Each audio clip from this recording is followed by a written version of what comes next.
Y lo que nadie se imaginaba era el extraordinario sentido del humor que tenía don Juan Pibel Devoto. En una conversación con él surgían las anécdotas más desopilantes. En cierta oportunidad me contó que estaba examinando en el Liceo Militar o en el Instituto Militar de Estudios Superiores. Entonces pasa un joven cadete con su uniforme, un hombre de buen físico, grande, rubión, y le preguntan sobre la historia de Grecia. Y había un mapa allí colgado sobre el pizarrón, y el alumno, que evidentemente poco o nada había estudiado, no se amilanó, ¿no? Y demostrando a cierto don de iniciativa, como si supiera lo que iba a decir, dice: Grecia es un país de costas recortadas, un país con mucho territorio insular. Se divide en dos partes, Pelo y Poneso.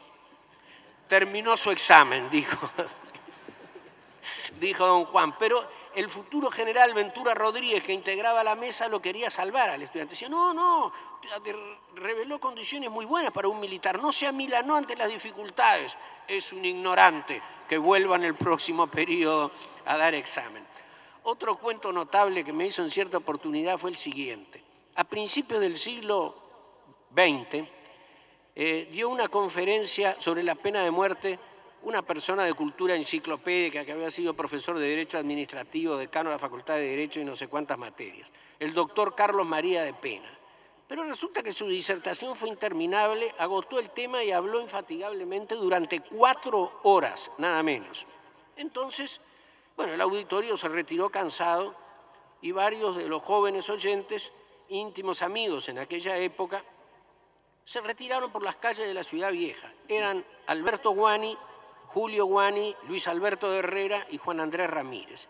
Y Alberto Guani empezó a manifestar su desagrado por lo pesado de la disertación y en su entusiasmo en la crítica contra el exceso en que había incurrido el doctor de Pena, empezó prácticamente también a criticar la tesis del doctor de Pena. Entonces mi abuelo lo interrumpió, don Juan Andrés, que no era don Juan Andrés en aquella época, y le dice: pero decime una cosa, Alberto, al final vos sos partidario de la pena de muerte. No, soy partidario de la muerte de Pena.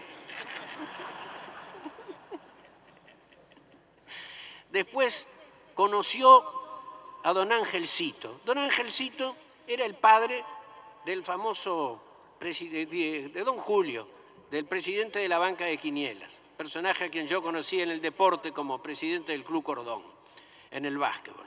Bueno, y don Angelcito vivió como 90 años y Pibel lo conoció bastante. Don Angelcito había sido el peluquero de Valle durante muchos años. Y le dije: ¿usted cómo lo conoció a Valle? Peluquero de Valle y de los muchachos, como le decía Valle a sus hijos y a sus sobrinos, que tenían una casa, creo, separada allá en la quinta de Piedras Blancas. Y bueno, dice, yo entré de cadete en una porque siempre habló medio cocoliche, en la mejor peluquería de aquella época. Era la época de los Herrera Llove, los Capurro, los Calamé, era lo que mandaban. Pero un día, pum, mataron Idiarte Borda. Se acabaron los Herrera Llove, los Capurro, los Calamé, y vino don Pepe con sus amigos.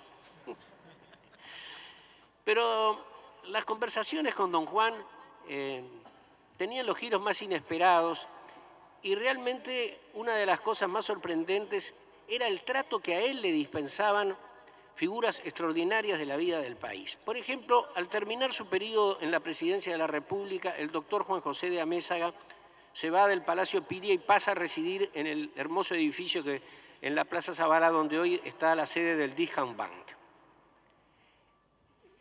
El doctor Amézaga, como presidente del Banco de Seguros, antes de ser presidente de la República y cuando se estaba por inaugurar el actual edificio del Banco de Seguros, el banco tenía su sede en la Casa de Rivera y la sede del Museo Histórico era en una modesta e incómoda residencia, un incómodo local en la calle Colonia y Minas.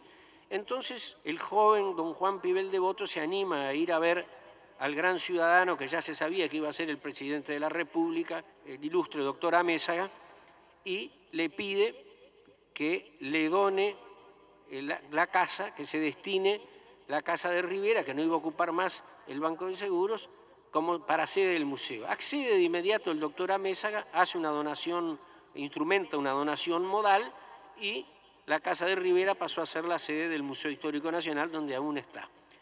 Pero lo extraordinario es que el doctor Amézaga, después de almorzar, ya retirado de sus actividades, se hacía una siestita y luego casi todas las tardes caminaba 2 cuadras por Rincón, subía las escaleras de la Casa de Rivera y se iba a charlar con don Juan Pibel de Bot. Me dice, las horas que pasé conversando con el doctor Amézaga y aprendiendo de él, usted no lo sabe. Me hizo entrega de infinita cantidad de documentos, entre ellos los que había traído de la Conferencia Panamericana de La Habana en 1928. En otra oportunidad me dijo, siento unos pasos bastante pesados, venían subiendo las escaleras, porque yo le había preguntado por qué escribía siempre con una lapicera, un bolígrafo antiguo, totalmente fuera de época. Este bolígrafo tiene una gran historia, me dijo. El visitante era el doctor Luis Alberto de Herrera. Entonces lo hizo tomar asiento y le dijo, mire, sacó la lapicera y le dice, le voy a regalar esto, va a estar en sus manos mucho mejor que en las mías. Y usted con esto va a escribir mucha historia. ¿Y qué historia tiene esa lapicera, doctor Herrera?, le dice don Juan. Es la lapicera con la cual mi padre, Juan José de Herrera, firmó el Pacto de la Cruz en 1897. Y con ella siguió escribiendo don Juan Pibel hasta que su salud no se lo permitió más. Tenía cosas increíbles. Cuando en 1985 se empezaron a cambiar los nombres de las calles del centro de la ciudad, me dijo, pero esto no puede ser, esto es una barbaridad, esto es de conocer el pacto que se hizo. ¿Qué pacto? En 1912, cuando murió Julio Herrera Lloves, hubo una tremenda polémica pública porque se le iba a sacar el nombre a la calle, Arapey o Daimán creo que era, y se le iba a poner Julio Herrera Lloves. Se admitió, pero se hizo un pacto, que nunca más se iba a cambiar el nombre a una calle del centro. Yo le digo, pero don Juan, todos los que hicieron el pacto se murieron. Entonces, ¿cómo usted va a pretender hacer cumplir el pacto? En 1928 había conseguido, 18 años, que lo recibiera el presidente de la República, el doctor Campistegui, y lo recibió porque él quería ordenar el archivo de La Valleja, tarea que, poniéndolo en un destino, no sé dónde, en una oficina pública, creo que en el Ejército, Pibel realizó a la perfección en poco menos de un año. Entonces le preguntó por la Revolución del Quebracho y le contó Campistegui cómo había sido y le contó cómo lo recibieron a los muchachos, a la juventud universitaria, cuando Tajes, en un gesto de magnanimidad, les devolvió su libertad y volvieron todos en algunos ferrocarriles, porque eran algunas más que decenas, algunos cientos de personas. Dice, y se acuerda, el pueblo los llevaba en andas. ¿Cómo se acuerda, don Juan? Fue en 1886. Bueno, pero eso todo se sabe. Es decir, era tal su inmersión en la época, en los personajes, que para él era como si los hubiera vivido.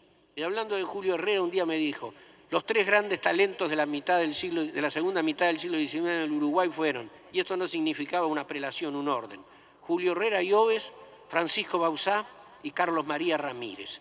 Y respecto a este, un día me dio una demostración de memoria prodigiosa. Era el 24 de agosto, al día siguiente, fiesta patria, se conmemoraba, además del aniversario de la Declaratoria de la Independencia, el día en que lamentablemente se cometió un magnicidio y fue asesinado el presidente de la República, don Juan Idiarte Borda. Entonces me dice don Juan, ¿ve este periódico que hay aquí? Bueno, esto es el día de la edición de La Razón, donde está el editorial que escribió Carlos María Ramírez, que era el director de La Razón. Más que un asesinato físico o material, fue un asesinato moral, porque fue tremendo lo que escribió Carlos María Ramírez, y me lo empezó a recitar de memoria, y de memoria me lo recitó así, después me entregó el artículo y yo lo aprendí de memoria.